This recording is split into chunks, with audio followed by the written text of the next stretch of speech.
உதயநிதியை சீண்டிய ஆதவ் அர்ஜுனாவை வம்புக்கு இழுத்திருக்கும் அனிதா ராதாகிருஷ்ணன், திருச்செந்தூரில் என்னை எதிர்த்து போட்டியிட்டு உன்னால் ஜெயிக்க முடியுமா என்று கொந்தளித்திருப்பதுதான் தூத்துக்குடி அரசியலில் ஹாட் டாபிக்.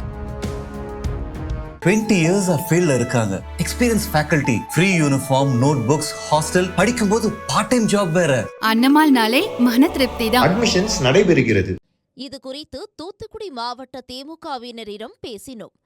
திமுகவில் தூத்துக்குடி தெற்கு மாவட்ட செயலாளரான அனிதா ராதாகிருஷ்ணன் ஆரம்பத்தில் அதிரடி அரசியல் செய்வதில் கில்லாடி. ஆனால் கடந்த 5 ஆண்டு காலம் அமைச்சராக இருந்தபோது அதிரடி அரசியலை ஒதுக்கிவிட்டு அமைதியாக இருந்தார். இதையடுத்து 2026 தேர்தலில் அவர் போட்டியிட மாட்டார். தேர்தல் அரசியலில் இருந்து ஒதுங்கியிருக்க நினைக்கிறார். அதற்கு அவரது உடல்நிலை காரணமா அல்லது அவர் மீதுள்ள சொத்து குவிப்பு வழக்கு காரணமா என்று திமுகவினர் மத்தியில் பெரிய விவாதமே நடந்தது. அதனால்தான் வழக்கத்திற்கு மாறாக திருச்செந்தூரில் போட்டியிட அவருக்கு வேண்டியவர்களை வேட்புமனு வாங்க சொன்னார். அதைவிட முக்கியமாக எம்பி கனிமொழி திருச்செந்தூரில் சட்டமன்ற தொகுதியில் போட்டியிட்டு எம்எல்ஏவாக நினைக்கிறார் என்று வெளியான தகவலும் கூட அனிதாவை பின்வாங்க வைத்தது. அதையும் மீறி அனிதா பெயரில் சிலர் அறிவாலயத்தில் விருப்ப மனுக்களும் வாங்கினர்.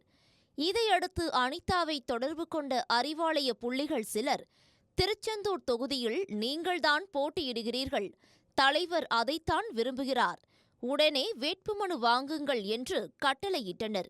இதனால் மறுத்து பேச முடியாமல் தேர்தலில் போட்டியிட தயாரானார். ஆனால் திருச்செந்தூர் தொகுதி அவருக்கு சாதகமாக இல்லை. அவரது 5 ஆண்டு ஆமை வேக அரசியல் அவருக்கு பின்னடைவை ஏற்படுத்தியிருந்தது. திமுகவுக்கு ஆதரவாக இருக்கும் கடற்கரை பகுதிகளில் விஜய் அசுர பலத்தில் முன்னேறி வந்தார். மீனவ கிராமங்களை வளைக்காவிட்டால் தோல்வி உறுதி என்று சர்வேக்கள் சொல்லின. அதனால் பணத்தை தண்ணீராக செலவழிக்க வேண்டிய நிலைக்கு தள்ளப்பட்டார். ஆனாலும் மீனவ கிராமங்களில் விஜய் கட்சியை விட இவருக்கு ஓட்டுகள் குறைவாகவே கிடைத்தன. வழக்கம் போல இஸ்லாமியர்கள் அதிகம் இருக்கும் காயல்பட்டினமே அவரை தூக்கிவிட்டன. இதனால் அவர் 7வது முறையாக வெற்றி பெற்றார். வெற்றி பெற்றவுடன் அவரிடம் பேசிய அவரின் ஆதரவாளர்கள், திருச்செந்தூர் மக்கள் உங்களிடம் நிறைய எதிர்பார்க்கிறார்கள், அதற்கு நீங்கள் பழைய அனிதாவாக மாற வேண்டும், இல்லையென்றால் வருங்காலமும் கஷ்டம்தான் என்று போட்டு உடைத்தனர். அதன் பிறகே நன்றி அறிவிப்பு கூட்டத்தை பிரம்மாண்டமாக நடத்த முடிவெடுத்தார். சென்னையில் இருந்து தூத்துக்குடி வந்த அவரை 300 கார்களில் திமுகவினர் திருச்செந்தூருக்கு அழைத்துச் சென்றனர்.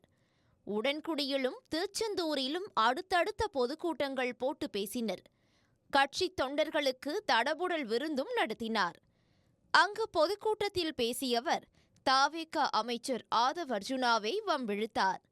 அதாவது தளபதி ஸ்டாலின் அவர்கள் கொளத்தூர் தொகுதியை சிங்கப்பூர் போல மாற்றி வைத்திருந்தார். தமிழக அரசின் அனைத்து திட்டங்களும் அந்த தொகுதியில் பெருமளவில் நிறைவேற்றப்பட்டன. ஆனாலும் அந்த மக்கள் நன்றி மறந்து அவரை தோற்கடித்து விட்டனர். லாட்டரி உரிமையாளர் மருமகன் ஆதவ் அர்ஜுனா தளபதியையும் உதயநிதி ஸ்டாலினையும் கிண்டல் செய்கிறார். உனக்கு அவ்வளவு தைரியம் இருந்தால் வில்லிவாக்கம் தொகுதி எம்எல்ஏ பதவியை ராஜினாமா செய்துவிட்டு திருச்செந்தூரில் என்னை எதிர்த்து போட்டியிட தயாரா என சவால் விட்டார். ஒரு ஆதவ் அர்ஜுனா என்ற லாட்டரி சீட்டு மார்ட்டினுடைய கும்பலோடு மார்ட்டின் தன்னுடைய பணத்தை எல்லாம் இன்றைக்கு தமிழகத்தில் இழைத்திருக்கின்றாரா என்று மக்கள் கேட்கின்ற வகையில் நடைபெற்று வருகின்றது. வெகு சீக்கிரத்தில் சொல்ல வேண்டும் என்று சொன்னால் லாட்டரி சீட்டும் தமிழ்நாட்டில் வந்துவிடுவோம் என்ற அச்சம் எங்களுக்கும் இருக்கின்றது, மக்களுக்கும் இருக்கின்றது. இன்னும் சொல்ல போனால் திருச்செந்தூர் கோயிலிலே ஒரு ஆன்லைன்ல விற்பனை செய்கின்ற வகையிலே அதில் பல்வேறு இடர்பாடுகளை எடுத்து அது 100 ரூபாய் டிக்கெட்ல பல்வேறு தவறுகள் நடந்திருக்கின்றது. தவறுகள் நடந்திருக்கின்றது என்று சொன்னால் எந்த ஆட்சி இந்த ஆட்சி என்பதில்லை, கோயிலில் தவறு நடந்திருக்கின்றது. அந்த கோயிலில் தவறு நடந்தது அந்த அதில் இருக்கின்ற அதிகாரிகள் ஜேசியிலிருந்து அத்தனை பேரையும் இன்றைக்கு கடுமையாக ஆய்வு செய்து அதற்கான நடவடிக்கைகளை இந்த அரசாங்கம் எடுக்க வேண்டும் என்ற கோரிக்கை. ஏனென்று சொன்னால் புதிதாக வந்த அரசாங்கம் இன்றைக்கு திருச்செந்தூர் சட்டமன்ற உறுப்பினர் மட்டுமல்ல, கடந்த காலம் அமைச்சராக இருந்தவன் என்ற முறையிலே அதை வலியுறுத்தி சொல்கின்றோம். அதை கவனம் செலுத்த வேண்டும். இன்றைக்கு கொலை, கொள்ளை, கற்பழிப்பு அத்தனை நடக்கின்றது என்று சொன்னால் இந்த அரசாங்கம் இருக்கின்றதா தூங்குகின்றதா என்பதை இன்றைக்கு மக்கள் கேட்கின்றார்கள். இதுபோன்ற அதிரடி அரசியலைத்தான் இவ்வளவு நாளாக அனிதாவிடமிருந்து திமுகவினர் எதிர்பார்த்தனர் என்றார்கள். இதுகுறித்து தாவேகாவை சேர்ந்த முன்னாள் எம்எல்ஏ டேவிட் செல்வினிடம் கேட்டோம். திமுக ஆட்சிக்கு வரும், மீண்டும் அமைச்சர் ஆகலாம் என்று நினைத்திருந்தார் அனிதா. ஆனால் அவரது மந்திரி கனவு பொய்த்து போனது. அதனால் விரக்தியின் உச்சத்தில் இருக்கிறார். திமுக அமைச்சராக இருந்தபோதே அதிமுகவில் சேர்வதற்கு தூதுவிட்டவர். ஜெயலலிதாவுக்காக திருச்செந்தூர் தொகுதியை விட்டுக் கொடுக்க தயார் என்று சொன்னவர்தான் அனிதா. இப்போது ஆதவ் அர்ஜுனாவை போட்டி போட அழைக்கிறார். 3 முறை ஸ்டாலினை ஜெயிக்க வைத்த கொளத்தூர் தொகுதி மக்களை நன்றி கெட்டவர்கள் என்று சொல்லும் இவர்கள்தான் மற்றவர்களின் துரோகம் பற்றி பேசுகிறார்கள் என்றார்.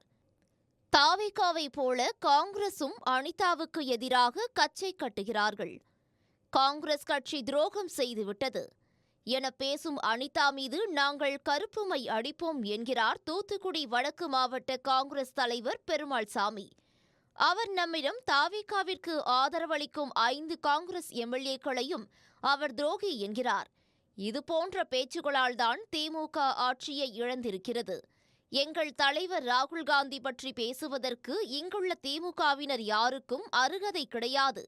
ராகுல் காந்தி முகத்தில் கரியை பூசுவோம் என்ற அனிதா ராதாகிருஷ்ணன் மீது நாங்கள் கருப்பு மை வீசுவோம், அவரது கொடும்பாவியை எரிப்போம் என்றார். இது பற்றியெல்லாம் அனிதாவிடம் கேட்டோம். சட்டமன்றத்தில் உதயநிதிக்கு பதில் சொல்ல முடியாமல் திணறிய ஆதவ் இப்போது அவரை கேலி கிண்டல் செய்கிறார். அதனால்தான் என்னை எதிர்த்து நின்று வெற்றி பெற தயாரா என்று கேட்டேன். திமுக ஆதரவுடன் வெற்றி பெற்று திமுக தலைவருக்கு நன்றி கூட சொல்லாமல் விஜய்க்கு ஆதரவு கொடுத்த காங்கிரஸ் எம்எல்ஏக்கள் துரோகிகள் இல்லையா? இனி எங்களுக்கு காங்கிரசும் பாஜகவும் ஒன்றுதான் என்றார். அரசியல் ஆட்டம் அதிரடியா சூடு பிடிக்குது. லண்டன்ல இருந்து ஒரு பொருள் வருதுன்னா இங்க தேவைக்கு வருது, சைனால இருந்து ஒரு பொருள் வருதுன்னா இங்க வருது. அது வேண்டாம்னா நம்மளுடைய அரசாங்கம் தடை பண்ணுது. அதே மாதிரி திட்டமிட வேண்டும். கேரளா ஒன்றும் மாற்று மாநிலம் இல்ல, நம்ம இந்தியாவை சேர்ந்த மாநிலம் தான்.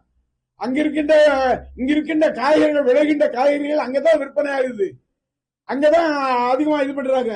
இங்க இருந்து கோழி போகுது, அதெல்லாம் போகுது. அதனால அந்த மாதிரி இருந்ததா அரசாங்கம் கூப்பிட்டு இந்த பொருட்கள் இங்க இருந்து தான் போகுது, நீங்களும் உங்களுடைய மலைகள்லாம் இருக்கின்றது, அந்த மலைகள்லாம் பயன்படுத்தி அதை செய்யுங்கள், இங்க இருக்கின்றவர்கள் பாதிக்கப்படுகின்றார்கள் என்பதை இந்த அரசாங்கம், இங்க இருக்கின்ற அதிகாரிகள் அதை சொல்ல வேண்டும். 20 years ஃபீல்ட்ல இருக்காங்க. Experience faculty, free uniform, notebooks, hostel, படிக்கும்போது பார்ட் டைம் ஜாப் வேற. அன்னமால் நாளே மன திருப்தி தான். அட்மிஷன்ஸ் நடைபெறுகிறது.